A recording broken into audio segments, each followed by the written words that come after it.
I grew up in South Africa. That's where I still live. I enjoy it. Grew up there during a time known as apartheid. For those who don't know, apartheid was a law in our country that made it illegal for black and white people to interact with one another. You know, this was against the law. And so this world was awkward for me growing up because I grew up in a mixed family. Well, with me being the mixed one in the family. My mother's a black woman, Xhosa woman, born in South Africa. That's one of the languages with the clicks, Xhosa. And so a black woman. And then my father's Swiss. But they didn't care, you know. They were mavericks, fighting the system. My mom was arrested for being with my dad. She would get fined. She would get thrown into prison for the weekend. But still, she'd come back and she's like, woo, I don't care. Woo, come tell me who to love. I want the white man. Woo. It's crazy, my mom. It was crazy, you know. And my dad was also like, well, you know how the Swiss love chocolate. So he was in there.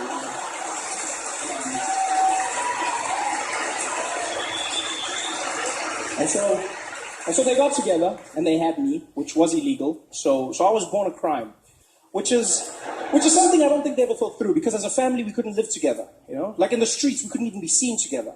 My father would have to walk on the other side of the road and he could just wave at me from far, like a creepy pedophile. Or like a pedophile, I didn't have to say creepy, like a pedophile. Because creepy implies there's some other sort of pedophile. There is none, you know? There's no classy pedophiles, there's no need. They're like, afternoon, ladies, afternoon. No, just browsing. It's so classy. No, the pedophile. And my mom could walk with me. But if the police showed up, she'd have to let go of my hand and drop me and act like I wasn't hers. Every single time. Because we weren't supposed to exist as a family. So my mom would let go. It was like a little game we played. Police would show up like, woo! She'd be like, woo, I don't know. No, it's not mine. Oh, no, I don't know. It was horrible for me. I felt like a bag of weed. It was a tough time.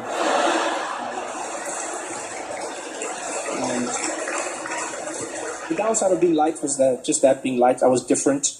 People mocked me, gave me names like mixed breed, half caste. I hate that term, half. Why half?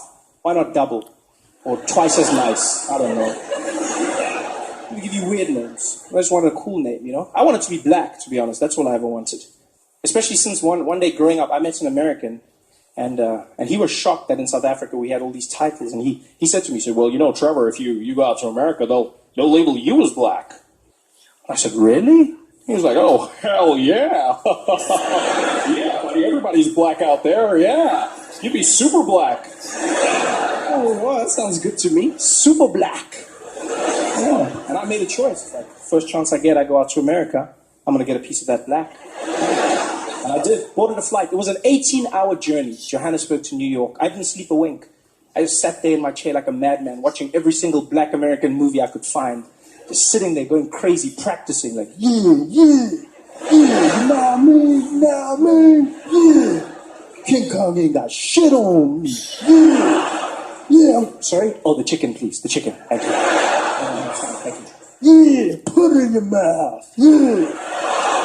18 hours of flying, 18 hours of practice. I landed in New York and I was fluent in my black American. For shizzle my nizzle. Everything. I had to walk, I was so black, I was even laughing. I was like, ha ha ha! Yeah! Ha ha! Oh, my man! Oh, this you? Ha ha! That means the coolest thing in the world. Black Americans are so cool and confident, they'll make you feel good about yourself just by asking if you are you. It's magic. They just walk up to me like, hey yo, this you? This you? No, for real, man, this you? And you'll be like, yeah, I think it is, yeah.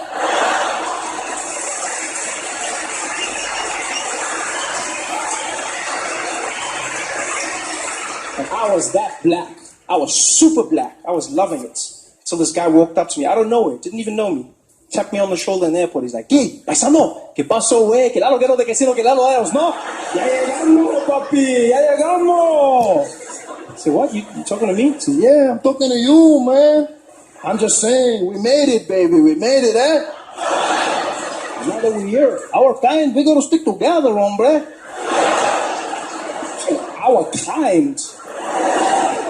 18 hours of flying and I wasn't black. I was Mexican.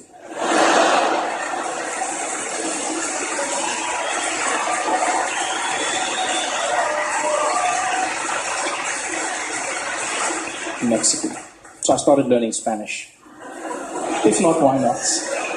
And then I've also started learning German. I learned German to connect with my father. Lost contact with him for many years because of apartheid. And so now we're starting to learn each other, which is taking time, but we're doing it slowly. I think the language will help me, because I don't think he's proud of me. He loves me, but I haven't earned his pride. I think partly because of my job. As a comedian, I don't rank that high in the world of German anythings. Comes across in the small conversations, Like one day we're having lunch, my dad looks at me and he goes, "So Trevi, what do you do now, eh? You got a job, do you work?" I said, "Yeah, Dad, I'm a comedian, stand-up comedian." He's like, "Ah, yeah, so the clown, eh? Yeah." No, whatever. German's holding me back, I dream of impressing him with his language. I'll get to his house one day, he'll welcome me at the gate, like, "Ah, clown boy!" I'll be like, "Guten Tag, Vater." It's epic, it's got that feeling. So I started learning. I learn in different ways, to watch German movies, play German speeches on my iPod when I sleep. Your brain remembers things you don't even know. It's beautiful. The only hiccup was, it turned out I downloaded some of Hitler's speeches. It's not like Google warned me, don't judge me. Google wasn't like, "Oh, not those ones." No, it just let me download everything. And so I learned some of his nuances, not his philosophies. It's just, I've been told that when I speak German, sometimes I sound distinctly Hitlerish. Which I found out in Germany, which is not the best place to find out that you've got Hitler vibes. Would have rather found out at home. And it's funny now, not so much then. I was in Cologne, Germany, beautiful area. I'll never forget, I was walking around and I went into like a little sandwich shop, like one of those Subways where you make your own sandwich. And I walked in, the woman was really nice to me. She's like, "Guten Tag, kann ich Ihnen helfen?"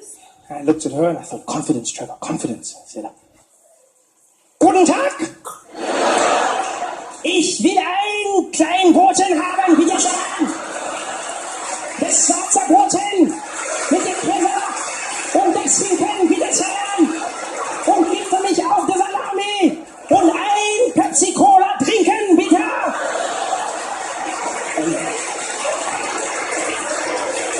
And she shut herself. I'll never forget the look in her face. She went pale. She looked me straight in the eye and she said, "Der schwarze Hitler," which means the black Hitler. I was so happy. Yeah, because she said Hitler, but at least she said I was black. You guys are fantastic. Thanks for having me.